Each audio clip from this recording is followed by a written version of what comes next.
అందరికీ నమస్కారం అండి. ఈరోజు కథ ఉదయాన్నే కాఫీ తెచ్చి ఇచ్చే కోడలు రాకపోయేసరికి ఇవాళ ఇంకా లేవలేదా ఏంటి అనుకుంటూ సుజాత ఎక్కడున్నావు, కాఫీ ఏమన్నా ఇచ్చేది ఉందా లేదా అంటూ అరుస్తూ హాల్లోకి వచ్చింది రాజ్యం. ఎందుకే పొద్దున్నే అరుస్తున్నావు? అమ్మాయికి జ్వరంగా ఉందట. చంద్రం మందులు తేవడానికి బయటికి వెళ్ళాడు. నిన్నంతా బాగానే ఉందిగా, సడన్గా జ్వరం ఏంటి? అయినా అత్తామామలు రాగానే ఎక్కడ లేని నొప్పులు వచ్చేస్తాయి ఈ కోడళ్ళకి. ఏమిటి రాజ్యం ఆ మాటలు? మన కోడలికి నువ్వంటే ఎంత గౌరవమో నీకు తెలియంది కాదుగా. అయినా ఆ కాఫీ ఏదో నువ్వు పెట్టి ఇస్తే సంతోషిస్తాంగా అన్నారు శేఖరం గారు. కోడల్ని బాగానే వెనకేసుకొస్తున్నారు అంటూ మూతి తిప్పి కిచెన్లోకి వెళ్ళి కాఫీ కలుపుకువచ్చి శేఖర్ గారికి ఇచ్చి తాను తాగుతూ కూర్చుంది. చంద్రం వచ్చి బయట నుంచి టిఫిన్ తెచ్చానమ్మా అంటూ కవర్లో నుంచి టిఫిన్స్ తీసి టేబుల్ మీద పెట్టాడు. ఎందుకురా బయట నుంచి? నేను చేసేదాన్ని కదా. మొన్న కూడా భోజనం బయట నుంచే తీసుకొచ్చారు. ఎందుకు? డబ్బులు దండగా. మీకు డబ్బు విలువ అస్సలు తెలియడం లేదు. ఒక్కరోజుకి ఏమీ అవ్వదులేమ్మా అంటున్న చంద్రం చేతిలోని కవర్లో ఉన్న వేరే ప్యాకెట్ని చూసి ఆశ్చర్యపోతూ, అదేంటిరా చంద్రం, మన ఇంటా వంట లేవు ఇలాంటి పనులు. ఆ ప్యాకెట్ నువ్వు తీసుకురావడం ఏంటి? అయినా నీకు చెప్పడానికి దానికైనా సిగ్గు ఉండక్కర్లేదు. ఎలా అడిగావురా షాపులో అంది. అమ్మా, ఇప్పుడు ఏమైంది? ప్యాడ్స్ అయిపోయాయి అంటే తెచ్చాను. దానిలో సిగ్గుపడాల్సిన పని ఏముంది? తన అవసరాలు చూసుకోవడం నా బాధ్యత కాదా అంటూ గదిలోకి వెళ్ళిపోయాడు. ఏమిటి రాజ్యం, ఏం మాట్లాడాలో కూడా తెలియకుండా మాట్లాడుతున్నావు? అయ్యో రామా, ఇప్పుడు నేనేమన్నానండి? చిన్నప్పటి నుండి వాడి చేత ఒక్క పని కూడా చేయించకుండా గారాబంగా పెంచాను. ఇప్పుడు తనేమో బజారుకి పంపి ఏవేవో తిప్పిస్తుంది. ఎంత నామర్ధగా ఉంటుంది నలుగురిలో. మన పనులు మనం చేసుకోవడంలో నామర్ధ ఏముంది? ఇంకా ఆ విషయం వదిలేసి వెళ్ళి టిఫిన్స్ సంగతి చూడు అని గట్టిగా అరిచేసరికి లోపలికి వెళ్ళిపోయింది. గదిలో పడుకుని ఉన్న సుజాతకి అన్నీ వినపడుతూనే ఉన్నాయి. చంద్రం రాగానే సారీ అండి, అనవసరంగా నా వల్ల అత్తయ్య గారితో మీరు మాటలు పడ్డారు అంది కళ్ళ నీళ్లతో. దీనికి సారీ ఏంటి సుజీ? అమ్మ ఏదో చాదస్తంగా మాట్లాడుతుంది. నువ్వేమీ పట్టించుకోకు. లేచి టిఫిన్ చేసి ట్యాబ్లెట్లు వేసుకో. నేను రేపు క్యాంపుకి వెళ్ళాలి కదా, ఈరోజు ఆఫీస్కి రాను అని చెప్పాను. నీ గురించి కూడా మీ ఆఫీస్కి ఫోన్ చేసి చెప్పాను. 2 రోజులు రెస్ట్ తీసుకుంటే తగ్గిపోతుంది అని ఓదార్పుగా మాట్లాడుతున్న భర్త ప్రేమకి సుజాతకి సగం జ్వరం తగ్గిపోయినట్లుగా అనిపించింది. సుజాతకి టిఫిన్ పెట్టి రెస్ట్ తీసుకోమని చెప్పి బయటికి వచ్చి, అమ్మా, నేను రేపు క్యాంపుకి వెళ్ళాలి. సుజాతకి బాగోలేదు కదా, ఈ 2 రోజులు ఉండి ఆ తర్వాత చెల్లి దగ్గరికి వెళ్ళండి అమ్మా అన్నాడు. అది ఎలా కుదురుతుందిరా? ఇప్పటికే మేము వచ్చి వారం రోజులు అయిపోయింది. పద్మ దగ్గరికి కూడా వెళ్ళి 2 రోజులు ఉండి ఊరు వెళ్ళిపోతాము. అమ్మాయికి బాగోలేదు కదా రాజ్యం, చంద్రం వచ్చాక వెళ్దాంలే అని శేఖరం గారు అంటూ ఉండగానే, అంతగా ఎవరో ఒకరు ఉండాలి అంటే మీ అత్తగారిని రమ్మని చెప్పండి, మేము రేపు ఉదయాన్నే వెళ్తాము అంది. చంద్రం మనసుకి కొంచెం బాధ అనిపించినా, సరే అమ్మా, అత్తయ్యని రమ్మని చెప్తాలే అన్నాడు. సాయంకాలం అత్తయ్య వస్తుంది, బస్టాండ్కి వెళ్ళి తీసుకువస్తానని బయలుదేరుతున్న చంద్రంతో, బస్టాండ్కి వచ్చింది ఇంటికి రాలేదా ఏంటి? అల్లుడివి, నువ్వు వెళ్ళి తీసుకురావడం ఏంటి? అదేంటి రాజ్యం, ఒక్కతే వస్తుంది, తీసుకురానివ్వు, నువ్వు వెళ్ళి చంద్రం. చంద్రంతో వచ్చిన వియపురాలు గిరిజతో ఏదో ముక్తసరిగా మాట్లాడి లోపలికి వెళ్ళిపోయింది రాజ్యం. ఉదయాన్నే సుజాతకు జాగ్రత్తలు చెప్పి అమ్మా నాన్నలను బస్సు ఎక్కించి క్యాంపుకి వెళ్ళిపోయాడు చంద్రం. అత్తామామలను ఇంటికి తీసుకువెళ్ళడానికి బస్టాండ్కి వచ్చిన అల్లుడు రవిని చూడగానే రాజ్యం మొహం సంతోషంతో వెలిగిపోవడం శేఖరం గారు గమనించారు. పరామర్శలు అయ్యాక ఇంటికి వెళ్లే దారిలో అందరికీ టిఫిన్ కట్టించుకుని తీసుకువెళ్ళాడు.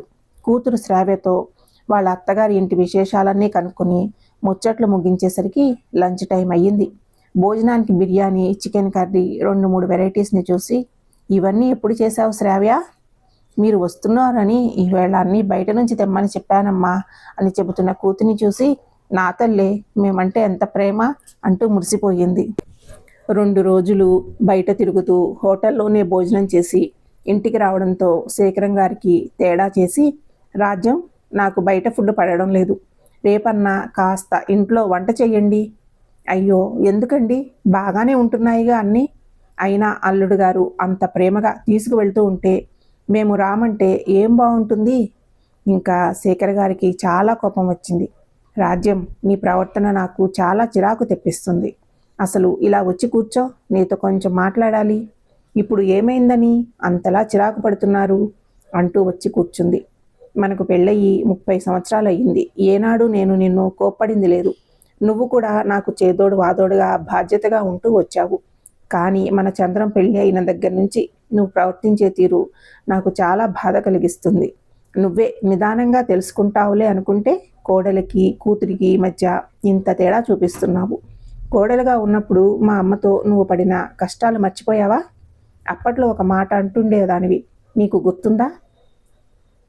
నాకు కోడలు వస్తే కన్న కూతురులా చూసుకుంటాను, మీ అమ్మలాగా అస్సలు ఉండను, మేమిద్దరం మంచి ఫ్రెండ్స్ లాగా ఉంటాము అనేదానివి. మా అమ్మ అంటే అప్పటి తరం కాబట్టి అలా ప్రవర్తించింది అనుకుందాం.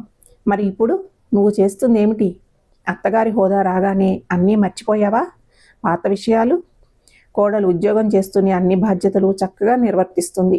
ఏదో ఒక్కరోజు ఆరోగ్యం బాగోలేక బయట నుండి ఫుడ్ తీసుకువచ్చారని డబ్బుని నీళ్ళలా ఖర్చు పెడుతున్నారు, డబ్బు విలువ తెలియట్లేదు మీకు అంటూ నానా హంగామా చేశావు. ఇక్కడ అదే పని శ్రావ్య చేస్తుంటే తల్లిదండ్రులు అంటే ఎంత ప్రేమ అని మురిసిపోతున్నావు. కొడుకుని బజారుకి పంపించిందని ఏవేవో మాట్లాడావు కోడల్ని. అదే పని అల్లుడు చేస్తే కూతుర్ని ఏ పని చేయనీయకుండా బంగారంలా చూసుకుంటున్నాడని పొగిడేస్తున్నావు. నీ కూతురికి అల్లుడు చేసింది న్యాయం అనిపించింది. నీ కొడుకు కోడలికి చేసేసరికి ఎందుకు అన్యాయం అనిపించింది? ఎందుకు ఈ తేడా రాజ్యం? నీలో ఉన్న సంస్కారాన్ని అత్త అనే అహంతో కప్పేశావా? నీకు గుర్తుందా? ఒకసారి మా అమ్మ నిన్ను ఏదో అని బాధ పెట్టిందని ఏడుస్తూ వచ్చి, అత్తయ్యని నేను బాగా చూసుకుంటున్నా, అత్తయ్య గారు ఇంకా నన్ను పరాయి మనిషి అనుకుంటుందని చాలా బాధపడి, నా కోడలు పరాయి మనిషి అనే భావన నా మనసులో ఎప్పటికీ రానీను అని చెప్పిన నువ్వే ఇప్పుడు ఇలా ప్రవర్తిస్తుంటే చూసి తట్టుకోలేకపోతున్నాను. నువ్వు కోడలి మీద పెత్తనం చెలాయిస్తున్నావు అనుకుంటున్నావు, కానీ దానితో పాటు నీ కన్న కొడుకుని కూడా బాధ పెడుతున్నావు అన్న విషయాన్ని నువ్వు గ్రహించడం లేదు. 30 ఏళ్ల క్రితం అటు అమ్మకు నీకు మధ్యలో నేను ఎలా నలిగిపోయానో అదే పరిస్థితి ఇప్పుడు నువ్వు నీ కొడుక్కి కలగజేస్తున్నావు అన్నది అర్థం చేసుకోవడం లేదు. ఒక్కసారి మనసు పెట్టి ఆలోచించు. నువ్వు చేసే తప్పు నీకే తెలుస్తుంది. అయినా తప్పు ఒప్పులు అనేవి కూతురిలోనూ కోడలిలోనూ ఉంటాయి. కూతురి తప్పును కడుపులో పెట్టుకుని కాచుకున్నప్పుడు కోడలు తప్పు మాత్రం ఎందుకు ఎత్తి చూపడం? నువ్వు కూతురిలా చూసుకుంటే కోడలు మాత్రం నిన్ను అమ్మలా ఎందుకు చూసుకోదు చెప్పు అని శేఖర్ గారు అడుగుతున్న ఒక్కొక్క ప్రశ్న రాజ్యంకి బాణాల్లాగా తగులుతూ ఉంటే బోరున ఏడుస్తూ, నన్ను క్షమించండి, నేను ఎంత తప్పుగా ప్రవర్తించి కొడుకు కోడల్ని బాధ పెట్టానో అర్థమవుతుంది. నా ప్రవర్తన గురించి చెప్పి నా తప్పు నేను తెలుసుకునేలాగా చేసి నా కళ్ళు తెరిపించారు. మనం రేపు ఉదయమే కోడలి దగ్గరికి వెళ్ళి ఒక వారం ఉండి ఆ తర్వాత ఊరు వెళ్దాం అని చెబుతున్న రాజ్యంని దగ్గరకు తీసుకుని కళ్ళనీళ్లు తుడిచి సంతోషంతో గుండెలకు హత్తుకున్నారు శేఖర్ గారు. ఈ కథ సమాప్తము. మీకు ఈ కథ నచ్చినట్లయితే ఛానల్ని సబ్స్క్రైబ్ చేసుకోండి. ఛానల్లోనే మిగతా కథలను ఫాలో అవ్వండి. మీ స్నేహితులకి బంధువులకి షేర్ చేయండి. లైక్ చేయండి, కామెంట్ చేయండి. Thank you.